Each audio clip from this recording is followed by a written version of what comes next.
ဒီရပေါ့နော်အခုဖြူလက်ကားပါဆယ်လေးကိုထုတ်နေရင်တက်လဲနေဒီအမတရားရဲ့ comment ကိုမြင်တာနဲ့ဖြူမထုတ်ဖက်နဲ့ဒီအမရဲ့ comment လေးကိုဖြည့်ပေးရပါတော့အပြင်မှာဝယ်တာတဲ့16500ပေးရတယ်ညီမတဲ့ဟုတ်ပါတယ်ဒီရဒေါ်လေးတွေကပုံမှန်ဈေးနှုန်းကတော့ဖြူအရင်ရောင်းတော့လည်းဒေါ်နေလိမ့်မယ်ယူညာလိမ့်မယ်ယူတကူကိုဖြူ16000နဲ့ရောင်းတာပါဒီရဒေါ်လေးတွေကိုဖြူကဘူးရအခုနောက်ပိုင်းမှာ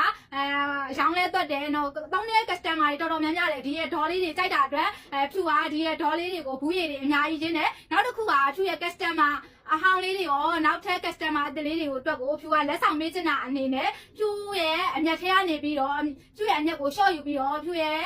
16000တန်နဲ့ဒီရဲ့ဒေါ်လေးတွေကိုတကူကို13000နဲ့ရှော့ရောင်းတာပါအစတော့ဖြူရဲ့ customer လေးတွေဖြူကခေါင်းစည်းခွင်းပေးမယ်ဆိုပြီးတော့စီစဉ်ထားတာပေါ့နော်ဒါပေမဲ့တချို့ customer ဝက်ချန်ဖြစ်တဲ့တချို့ customer အမျိုးသားလေးတွေကလည်းလာဝယ်ကြတယ်အမျိုးသားလေးတွေကြာအဆင်မပြေတော့ဖြူကဒီလိုမျိုး16000တန်နဲ့ဒီရဲ့ဒေါ်တွေကိုဖြူရဲ့အမျက်ထဲကနေပြီးတော့